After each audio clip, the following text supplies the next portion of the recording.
ಸ್ನೇಹಿತರೆ, ಒಬ್ಬ ತಂದೆ ತನ್ನ 12 ವರ್ಷದ ಮಗಳನ್ನು ಶಾಶ್ವತವಾಗಿ ಕಳೆದುಕೊಂಡರು. ಆದರೆ ಅವಳು ಸತ್ತಿದ್ದಾಳೆ ಎಂಬ ಕಪೋರ ಸತ್ಯವನ್ನು ಒಪ್ಪಿಕೊಳ್ಳಲು ಸಾಧ್ಯವಾಗಲಿಲ್ಲ.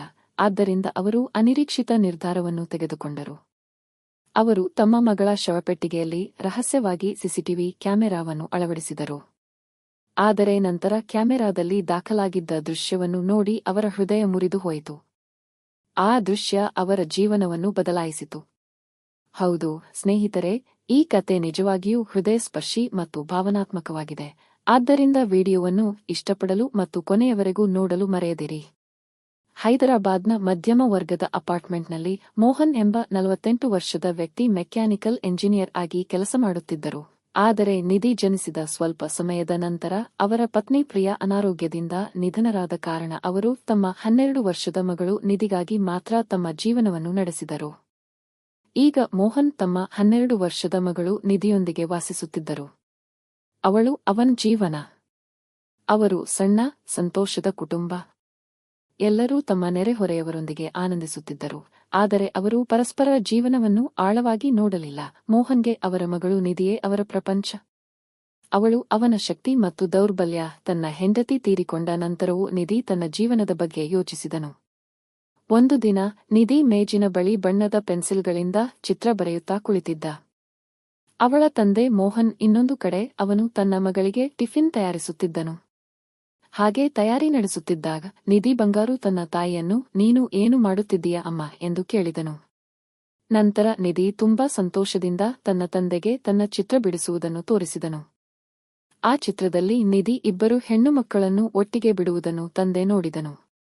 ತಂದೆ ಹೇಳಿದರು, ನೀನು ನನ್ನ ಚಿತ್ರವನ್ನು ನಿನ್ನ ಹತ್ತಿರ ಬಿಡಬೇಕು ತಾಯಿ, ಏಕೆಂದರೆ ನನ್ನ ಕೈಗಳು ನಿನ್ನನ್ನು ಎಂದಿಗೂ ಬಿಡಬಾರದು. ಆಗ ನಿಧಿ ಕೂಡ ಮುಗುಳ್ನಗುತ್ತಾ, ಅಪ್ಪ, ನೀನು ಈ ಜಗತ್ತಿನ ಅತ್ಯುತ್ತಮ ತಂದೆ. ನೀನು ನನ್ನನ್ನು ಎಂದಿಗೂ ಬಿಡುವುದಿಲ್ಲ. ನೀನು ನನ್ನನ್ನು ಎಂದಿಗೂ ಒಂಟಿಯಾಗಿ ಬಿಡುವುದಿಲ್ಲ. ಆದರೆ ಮೋಹನ್ ತನ್ನ ಜೀವನದ ಜೀವವಾಗಿದ್ದ ನಿಧಿ ಕೆಲವೇ ದಿನಗಳಲ್ಲಿ ಶಾಶ್ವತವಾಗಿ ಹೋಗುತ್ತಾನೆ ಎಂದು ಊಹಿಸಿರಲಿಲ್ಲ. ಏಕೆಂದರೆ ಒಂದು ದಿನ ನಿಧಿ ಎಂದಿನಂತೆ ಶಾಲೆಗೆ ಹೋದನು. ಮೋಹನ್ ಕೂಡ ಎಂದಿನಂತೆ ಕಚೇರಿಗೆ ಹೋದನು. ಅವನು ಕಚೇರಿಯಿಂದ ಮನೆಗೆ ಬಂದಾಗಲೂ ನಿಧಿ ಇನ್ನೂ ಶಾಲೆಯಿಂದ ಬಂದಿರಲಿಲ್ಲ. ಅವನು ಅವಳಿಗಾಗಿ ಕಾಯುತ್ತಿದ್ದನು. ಅವನು ನಿಧಿಯನ್ನು ಕರೆದು ಆಟೋ ಚಾಲಕನಿಗೆ ಕರೆ ಮಾಡಿದನು. ಆದರೆ ಅವನು ಫೋನ್ ಎತ್ತಲಿಲ್ಲ. ಸ್ವಲ್ಪ ಸಮಯದ ನಂತರ ಮೋಹನನಿಗೆ ಫೋನ್ ಬಂತು. ಆದರೆ ಅವನು ಫೋನ್ ಎತ್ತುವ ಮೊದಲು ಮೋಹನನ ಹೃದಯದಲ್ಲಿ ಒಂದು ಅಪರಿಚಿತ ಭಯವಿತ್ತು. ನಾನು ಫೋನ್ ಎತ್ತಿಕೊಂಡ ತಕ್ಷಣ ಒಬ್ಬ ವ್ಯಕ್ತಿ ನಾನು ಮೋಹನ್ ಅಂತ ಕೇಳಿದ. ಹೌದು, ನೀವು ತಕ್ಷಣ ಪ್ರಭಾವತಿ ವೈದ್ಯಕೀಯ ಆಸ್ಪತ್ರೆಗೆ ಬರಬೇಕು ಎಂದು ಅವರು ಕೇಳಿದರು. ನಿಮ್ಮ ಮಗಳನ್ನು ಅಲ್ಲಿಗೆ ದಾಖಲಿಸಲಾಗಿದೆ ಎಂದು ಅವರು ಹೇಳಿದರು. ಆ ಮಾತುಗಳನ್ನು ಕೇಳಿ ಮೋಹನ್ ಪ್ರಾಣ ಕಳೆದುಕೊಳ್ಳುವಂತೆ ಭಾಸವಾಯಿತು. ನಡುಗುವ ಧ್ವನಿಯಲ್ಲಿ ನನ್ನ ಮಗಳಿಗೆ ಏನಾಯಿತು ಎಂದು ಕೇಳಿದರು. ನಿಮ್ಮ ಮಗಳಿಗೆ ಅಪಘಾತವಾಯಿತು ಮತ್ತು ತಲೆಗೆ ಗಂಭೀರ ಗಾಯವಾಯಿತು ಎಂದು ಕೇಳಿದರು. ಮೋಹನ್ ತಕ್ಷಣ ಅಳುತ್ತಾ ಆಸ್ಪತ್ರೆಗೆ ಹೋದರು. ವೈದ್ಯರು ಹೊರಗೆ ಬಂದು ಅವರನ್ನು ನೋಡಿ, ನಾವು ನಮ್ಮ ಕೈಲಾದಷ್ಟು ಮಾಡಿದೆವು, ಆದರೆ ನಿಮ್ಮ ಮಗು ಬದುಕುಳಿಯಲಿಲ್ಲ ಎಂದು ಹೇಳಿದರು. ಆ ಮಾತುಗಳನ್ನು ಕೇಳಿ ಮೋಹನ್ ಮಗುವಿನಂತೆ ಅಳುತ್ತಿದ್ದರು. ಅವರು ತಮ್ಮ ಮಗಳಿಗೆ, ಅಪ್ಪ, ನೀವು ನನ್ನನ್ನು ಎಂದಿಗೂ ಬಿಟ್ಟು ಹೋಗುವುದಿಲ್ಲ ಎಂದು ಕೇಳಿದರು. ಮತ್ತು ಇಂದು ತಮ್ಮ ಮಗಳು ತನ್ನನ್ನು ಶಾಶ್ವತವಾಗಿ ಬಿಟ್ಟು ಹೋಗಿದ್ದಾಳೆ ಎಂಬ ಅಂಶವನ್ನು ಮೋಹನ್ ಅರಗಿಸಿಕೊಳ್ಳಲು ಸಾಧ್ಯವಾಗಲಿಲ್ಲ. ಅದರ ನಂತರ ನಿಧಿಯ ದೇಹವನ್ನು ಸಣ್ಣ ಬಿಳಿ ಶವಪೆಟ್ಟಿಗೆಯಲ್ಲಿ ಇರಿಸಿ ಒಂಟಿಯಾಗಿ ಬಿಡುವುದಿಲ್ಲ. ಆದರೆ ಮೋಹನ್ ತನ್ನ ಜೀವನದ ಜೀವವಾಗಿದ್ದ ನಿಧಿ ಕೆಲವೇ ದಿನಗಳಲ್ಲಿ ಶಾಶ್ವತವಾಗಿ ಹೋಗುತ್ತಾನೆ ಎಂದು ಊಹಿಸಿರಲಿಲ್ಲ. ಏಕೆಂದರೆ ಒಂದು ದಿನ ನಿಧಿ ಎಂದಿನಂತೆ ಶಾಲೆಗೆ ಹೋದನು. ಮೋಹನ್ ಕೂಡ ಎಂದಿನಂತೆ ಕಚೇರಿಗೆ ಹೋದನು. ಅವನು ಕಚೇರಿಯಿಂದ ಮನೆಗೆ ಬಂದಾಗಲೂ ನಿಧಿ ಇನ್ನೂ ಶಾಲೆಯಿಂದ ಬಂದಿರಲಿಲ್ಲ. ಅವನು ಅವಳಿಗಾಗಿ ಕಾಯುತ್ತಿದ್ದನು. ಅವನು ನಿಧಿಯನ್ನು ಕರೆದು ಆಟೋ ಚಾಲಕನಿಗೆ ಕರೆ ಮಾಡಿದನು. ಆದರೆ ಅವನು ಫೋನ್ ಎತ್ತಲಿಲ್ಲ. ಸ್ವಲ್ಪ ಸಮಯದ ನಂತರ ಮೋಹನನಿಗೆ ಫೋನ್ ಬಂತು. ಆದರೆ ಅವನು ಫೋನ್ ಎತ್ತುವ ಮೊದಲು ಮೋಹನನ ಹೃದಯದಲ್ಲಿ ಒಂದು ಅಪರಿಚಿತ ಭಯವಿತ್ತು. ನಾನು ಫೋನ್ ಎತ್ತಿಕೊಂಡ ತಕ್ಷಣ ಒಬ್ಬ ವ್ಯಕ್ತಿ ನಾನು ಮೋಹನ್ ಅಂತ ಕೇಳಿದ. ಹೌದು, ನೀವು ತಕ್ಷಣ ಪ್ರಭಾವತಿ ವೈದ್ಯಕೀಯ ಆಸ್ಪತ್ರೆಗೆ ಬರಬೇಕು ಎಂದು ಅವರು ಕೇಳಿದರು. ನಿಮ್ಮ ಮಗಳನ್ನು ಅಲ್ಲಿಗೆ ದಾಖಲಿಸಲಾಗಿದೆ ಎಂದು ಅವರು ಹೇಳಿದರು. ಆ ಮಾತುಗಳನ್ನು ಕೇಳಿ ಮೋಹನ್ ಪ್ರಾಣ ಕಳೆದುಕೊಳ್ಳುವಂತೆ ಭಾಸವಾಯಿತು. ನಡುಗುವ ಧ್ವನಿಯಲ್ಲಿ ನನ್ನ ಮಗಳಿಗೆ ಏನಾಯಿತು ಎಂದು ಕೇಳಿದರು. ನಿಮ್ಮ ಮಗಳಿಗೆ ಅಪಘಾತವಾಯಿತು ಮತ್ತು ತಲೆಗೆ ಗಂಭೀರ ಗಾಯವಾಯಿತು ಎಂದು ಕೇಳಿದರು.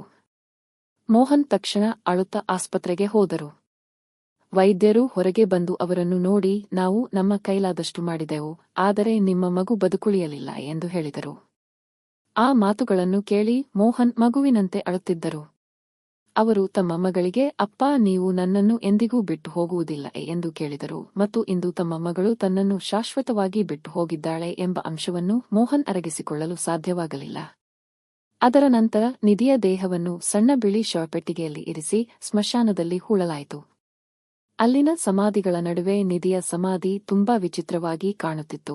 ಆದರೆ ಅಂತ್ಯಕ್ರಿಯೆಯ ಸಮಯದಲ್ಲಿ ಮೋಹನ್ ಏನೋ ವಿಭಿನ್ನವಾಗಿ ಭಾವಿಸಿದರು.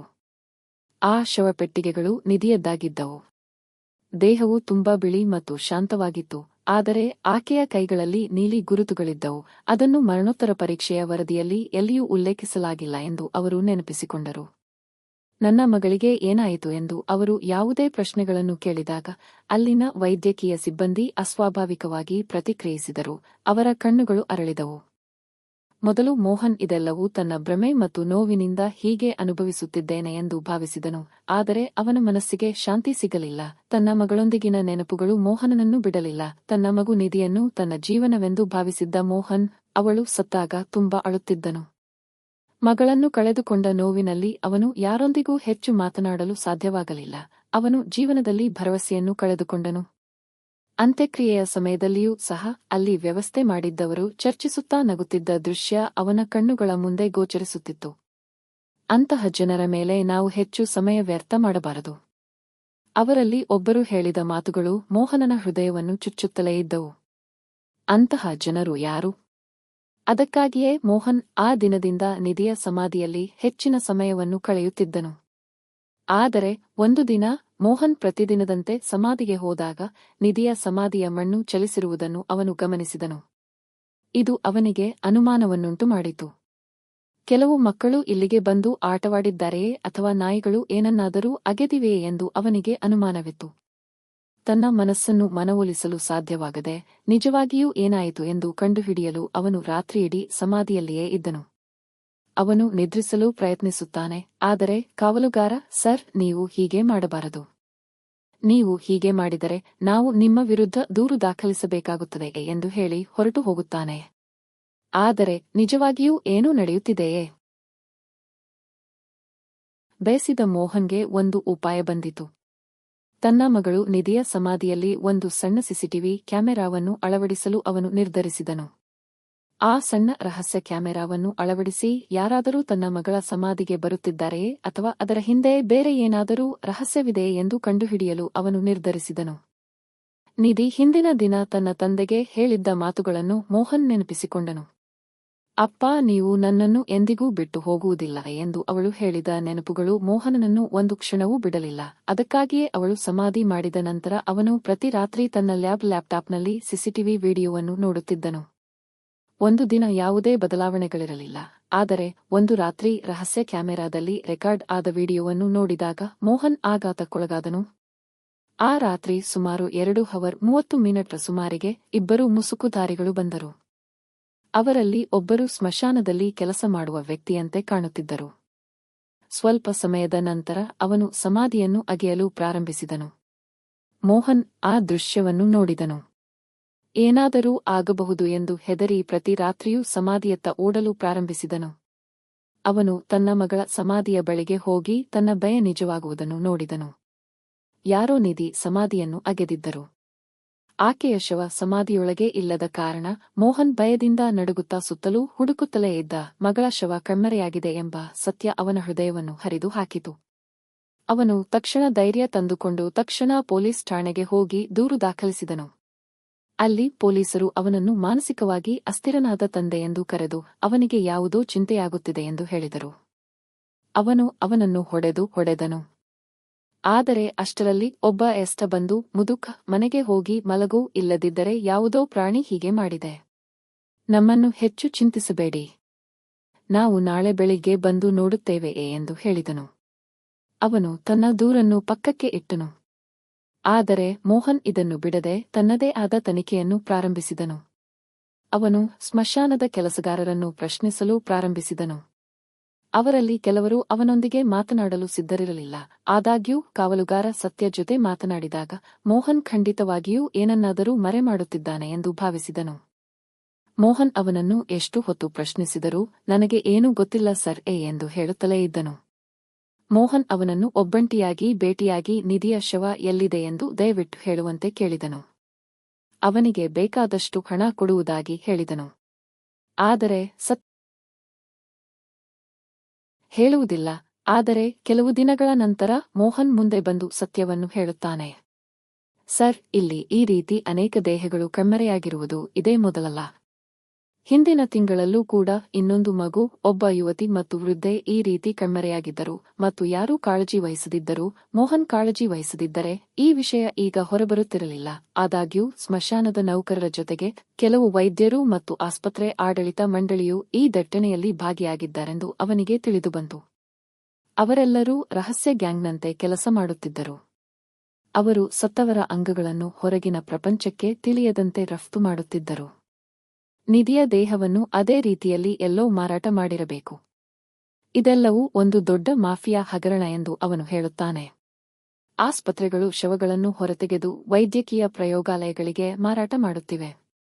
ಅವರು ಆ ಶವಗಳನ್ನು ಮಲೇಷ್ಯಾ, ಚೀನಾ ಮತ್ತು ಯುಎಗೆ ರಫ್ತು ಮಾಡುತ್ತಿದ್ದಾರೆ. ಕೆಲವು ಪ್ರಯೋಗಾಲಯಗಳು ಅವುಗಳನ್ನು ಅನಧಿಕೃತ ವೈದ್ಯಕೀಯ ಪರೀಕ್ಷೆಗಳಿಗೆ ಬಳಸುತ್ತಿವೆ. ಆ ಶವಗಳು ಎಲ್ಲಿಗೆ ಹೋಗಿವೆ ಎಂದು ಯಾರೂ ಹೇಳಲು ಸಾಧ್ಯವಿಲ್ಲ. ಈಗ ಸಿಸಿಟಿವಿ ದೃಶ್ಯಾವಳಿಗಳು, ಪುರಾವೆಗಳು, ಸತ್ಯಂ ನೀಡಿದ ಮಾಹಿತಿ, ಕೆಲವು ಸುಳಿವುಗಳು, ಕೆಲವು ಪ್ರಯೋಗಾಲಯದ ವಿವರಗಳು ಮತ್ತು ಅನುಮಾನಾಸ್ಪದ ಜನರ ಹೆಸರುಗಳು. ಅವನು ಇದನ್ನೆಲ್ಲ ನೇರವಾಗಿ ಪೊಲೀಸ್ ಆಯುಕ್ತರಿಗೆ ತೆಗೆದುಕೊಂಡು ತೋರಿಸುತ್ತಾನೆ. ಈ ಸಾಕ್ಷ್ಯಾಧಾರಗಳನ್ನು ಆಧರಿಸಿ ಪೊಲೀಸರು ವಿಶೇಷ ಕಾರ್ಯಪಡೆಯನ್ನು ರಚಿಸಿ ಗ್ಯಾಂಗ್ ಮೇಲೆ ದಾಳಿ ಮಾಡುತ್ತಾರೆ. ಅವರಲ್ಲಿ ಕೆಲವರನ್ನು ಬಂಧಿಸಲಾಗುತ್ತದೆ. ಪೊಲೀಸರು ಕೆಲವು ಆಸ್ಪತ್ರೆಗಳ ಮೇಲೆ ದಾಳಿ ಮಾಡಿ ಅಲ್ಲಿನ ಅಕ್ರಮ ಹಗರಣಗಳನ್ನು ಬಯಲು ಮಾಡುತ್ತಾರೆ. ಅವರು ಅದನ್ನು ಅಲ್ಲಿ ಇಡುತ್ತಾರೆ. ಆದರೆ ನಿಧಿಯ ದೇಹವು ಇನ್ನೂ ಕಾಣೆಯಾಗಿದೆ. ಮೋಹನ್ ತನ್ನ ಮಗಳನ್ನು ಕೊನೆಯ ಬಾರಿಗೆ ನೋಡುವ ಅವಕಾಶವನ್ನು ಕಳೆದುಕೊಂಡರು. ಅವನು ತನ್ನ ಕೈಗಳಿಂದ ಸಮಾಧಿಯನ್ನು ನಿರ್ಮಿಸಿದರೂ ಈಗ ಅವಳ ದೇಹವು ಆ ಸಮಾಧಿಯಲ್ಲಿಲ್ಲ. ಮೋಹನ್ ತನ್ನ ಮಗಳ ಸಮಾಧಿಯ ಬಳಿ ನಿಂತು ಕೊನೆಗೆ ಅವಳನ್ನು ಪಾಲಿಸುತ್ತಾನೆ. ಆದರೆ ಕೊನೆಗೆ ಅವನು ಅವಳಿಗೆ ಒಂದು ಮಾತು ನೀಡುತ್ತಾನೆ.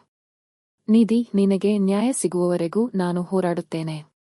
ನಿನ್ನಂತಹ ಜನರಿಗಾಗಿ ನಾನು ಖಂಡಿತವಾಗಿಯೂ ಹೋರಾಡುತ್ತೇನೆ. ನಿನ್ನನ್ನು ಉಳಿಸಲು ಸಾಧ್ಯವಾಗದಿದ್ದಕ್ಕೆ ನನಗೆ ವಿಷಾದವಿದೆ. ಅವನು ಅವಳಲ್ಲಿ ಕ್ಷಮೆಯಾಚಿಸುತ್ತಾನೆ ಮತ್ತು ಹೇಳುತ್ತಾನೆ. ಈಗ ಈ ಪ್ರಕರಣ ಮಾಧ್ಯಮಗಳಲ್ಲಿಯೂ ವರದಿಯಾಗಿದೆ. ನಿಧಿಗೆ ನ್ಯಾಯಕ್ಕಾಗಿ ಎಲ್ಲ ಜನರು ಪ್ರತಿಭಟನೆ ನಡೆಸಲು ಪ್ರಾರಂಭಿಸಿದ್ದಾರೆ.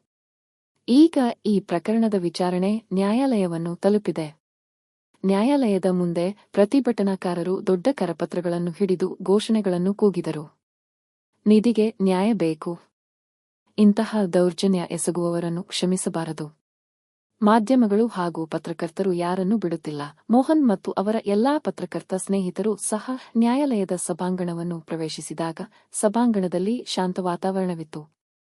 ಅಂತ್ಯಕ್ರಿಯೆಯ ಕಂಪನಿಯ ವಕೀಲರು ದುಬಾರಿ ಸೂಟ್ಗಳನ್ನು ಧರಿಸಿದ್ದರು ಮತ್ತು ಗಂಭೀರವಾಗಿ ಕಾಣುತ್ತಿದ್ದರು. ನ್ಯಾಯಾಲಯದ ಕೋಣೆಯಲ್ಲಿ ಎಲ್ಲರೂ ಕುಳಿತಿದ್ದರು. ಎಲ್ಲರೂ ಶಾಂತವಾಗಿದ್ದರು. ದಹನ ಕಂಪನಿಯ ಪರವಾಗಿ ಬಂದ ವಕೀಲರು ತುಂಬಾ ಗಂಭೀರವಾಗಿ ಕುಳಿತಿದ್ದರು. ಅವರ ಎದುರು ವಕೀಲ ಮೋಹನ್ ಕೂಡ ಕುಳಿತಿದ್ದರು.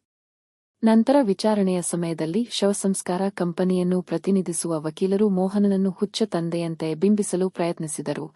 ಅವನ ನೋವು ಅವನ ಮಾನಸಿಕ ಸಮತೋಲನದ ಮೇಲೆ ಪರಿಣಾಮ ಬೀರಿದೆ, ಅದಕ್ಕಾಗಿಯೇ ಅವನು ಅನುಮಾನಾಸ್ಪದನಾಗುತ್ತಿದ್ದಾನೆ ಎಂದು ವಾದಿಸಿದರು.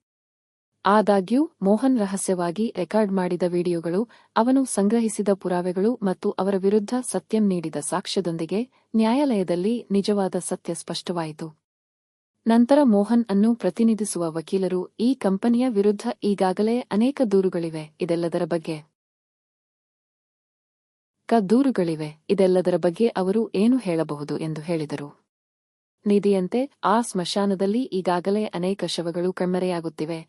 ಅವುಗಳ ವಿರುದ್ಧ ಈಗಾಗಲೇ ಅನೇಕ ದೂರುಗಳಿದ್ದರೂ ಯಾರೂ ಅವುಗಳ ಬಗ್ಗೆ ಕಾಳಜಿ ವಹಿಸುವುದಿಲ್ಲ. ವಕೀಲರು ನ್ಯಾಯಾಲಯಕ್ಕೆ ಸಂಬಂಧಿಸಿದ ಎಲ್ಲಾ ದಾಖಲೆಗಳನ್ನು ಸಲ್ಲಿಸಿದ ತಕ್ಷಣ ಮತ್ತು ಅದರ ನಂತರ ಸತ್ಯಂ ಕೂಡ ಧೈರ್ಯಶಾಲಿಯಾಗಿ ಪಂಜರದೊಳಗೆ ಬಂದು, ಹೌದು ಸರ್, ಅವರು ಈ ಸ್ಮಶಾನದಲ್ಲಿ ಶವಗಳನ್ನು ತುಂಬಾ ಕೆಟ್ಟದಾಗಿ ನಡೆಸಿಕೊಳ್ಳುತ್ತಾರೆ ಮತ್ತು ಅವರು ಶವಗಳನ್ನು ವಿದೇಶಗಳಿಗೆ, ಕೆಲವು ವೈದ್ಯಕೀಯ ಕಾಲೇಜುಗಳಿಗೆ ಮತ್ತು ಪರೀಕ್ಷೆಗಳಿಗಾಗಿ ಕೆಲವು ಪ್ರಯೋಗಾಲಯಗಳಿಗೆ ಅಕ್ರಮವಾಗಿ ಸಾಗಿಸುತ್ತಿದ್ದಾರೆ ಎಂದು ಹೇಳಿದರು. ಅವರು ಇದನ್ನು ವರ್ಷಗಳಿಂದ ಮಾರಾಟ ಮಾಡುತ್ತಿದ್ದಾರೆ ಮತ್ತು ಈ ವ್ಯವಹಾರಕ್ಕೆ ಅಡ್ಡಿ ಬರುವ ಯಾರನ್ನಾದರೂ ಕೊಲ್ಲುತ್ತಾರೆ ಎಂದು ಅವರು ಹೇಳಿದರು. ಆದಾಗ್ಯೂ ನ್ಯಾಯಾಲಯವು ಎಲ್ಲಾ ಪುರಾವೆಗಳನ್ನು ಪರಿಗಣಿಸಿದ ನಂತರ ಪ್ರಭಾವತಿ ಆಸ್ಪತ್ರೆ ಮತ್ತು ಅಂತ್ಯಕ್ರಿಯೆಯ ಸಂಘಟನೆಯು ತಪ್ಪಿತಸ್ಥರೆಂದು ಕಂಡುಬಂದಿದೆ. ಈಗ ತನ್ನ ಮಗಳಿಗೆ ಮತ್ತು ಈ ರೀತಿ ಕಣ್ಮರೆಯಾದ ಎಲ್ಲರಿಗೂ ನ್ಯಾಯ ಸಿಕ್ಕಿದೆ ಎಂದು ಮೋಹನ್ ನೆಮ್ಮದಿಯ ನಿಟ್ಟುಸಿರು ಬಿಟ್ಟರು. ಆದರೆ ಇದು ಅವರಿಗೆ ಸಂಪೂರ್ಣ ತೃಪ್ತಿಯನ್ನು ನೀಡಲಿಲ್ಲ. ಪ್ರಭಾವತಿ ಆಸ್ಪತ್ರೆಯ ಅನೇಕ ವೈದ್ಯರು ಮತ್ತು ಉದ್ಯೋಗಿಗಳು ತಮ್ಮ ಅಪರಾಧ ಕೃತ್ಯಗಳಿಗೆ ಶಿಕ್ಷೆ ಅನುಭವಿಸಬೇಕಾಯಿತು. ಆದಾಗ್ಯೂ ಇಷ್ಟೆಲ್ಲ ಆದ ನಂತರವೂ ಮೋಹನ್ ಅವರ ಮನಸ್ಸಿಗೆ ಶಾಂತಿ ಸಿಗಲಿಲ್ಲ, ಏಕೆಂದರೆ ಅವರ ಮಗಳು ನಿಧಿ ಎಂದಿಗೂ ಹಿಂತಿರುಗುವುದಿಲ್ಲ. ತೀರ್ಪಿನ ನಂತರ ಮೋಹನ್ ನಿಧಿಯ ಸಮಾಧಿಗೆ ಹೋದರು. ಕೊನೆಗೆ ಮೋಹನ್ ನಿಧಿಯ ಸಮಾಧಿಯ ಬಳಿ ಮೊಣಕಾಲುಗಳ ಮೇಲೆ ಕುಳಿತು ಕಣ್ಣೀರಿಟ್ಟರು. ನಿಧಿ, ನಿನಗೆ ನ್ಯಾಯ ಸಿಕ್ಕರೂ ನಾನು ನಿನ್ನನ್ನು ಕೊನೆಯ ಬಾರಿಗೆ ನೋಡಲು ಸಾಧ್ಯವಾಗುವುದಿಲ್ಲ. ತಾಯಿ, ನಿನ್ನ ದೇಹವನ್ನು ಉಳಿಸಲು ಸಾಧ್ಯವಾಗದಿದ್ದಕ್ಕೆ ನನಗೆ ವಿಷಾದವಿದೆ. ಮೋಹನ್ ಅಳುತ್ತಾ ಹೇಳಿದರು. ಅದರ ನಂತರ ಮೋಹನ್ ತಮ್ಮ ಮಗಳ ಹೆಸರಿನಲ್ಲಿ ನಿಧಿ ಫೌಂಡೇಶನ್ ಅನ್ನು ಪ್ರಾರಂಭಿಸಿದರು. ಆಕಸ್ಮಿಕವಾಗಿ ಸಾವನ್ನಪ್ಪಿದವರನ್ನು ನೋಡಿಕೊಳ್ಳಲು ಮತ್ತು ಸ್ಮಶಾನದಲ್ಲಿ ಶವಗಳ ತಾರತಮ್ಯ ಮತ್ತು ನಿರ್ಲಕ್ಷ್ಯವನ್ನು ನಿಲ್ಲಿಸಲು ಈ ಪ್ರತಿಷ್ಠಾನ ಕೆಲಸ ಮಾಡುತ್ತದೆ. ಈ ರೀತಿಯಾಗಿ ಮೋಹನ್ ತಮ್ಮ ಮಗಳ ಆತ್ಮಕ್ಕೆ ಶಾಂತಿ ತಂದರು. ನಿಧಿಯವರ ಆತ್ಮಕ್ಕೆ ಶಾಂತಿ ಸಿಗಲಿ ಎಂದು ದೇವರಲ್ಲಿ ಪ್ರಾರ್ಥಿಸಿ ಈ ವಿಡಿಯೋ ಲೈಕ್ ಮಾಡಿ ಮತ್ತು ನಿಮ್ಮ ಅಭಿಪ್ರಾಯಗಳನ್ನು ಕಾಮೆಂಟ್ಗಳಲ್ಲಿ ಹಂಚಿಕೊಳ್ಳಿ. ಹರ ಹರ ಮಹಾದೇವ.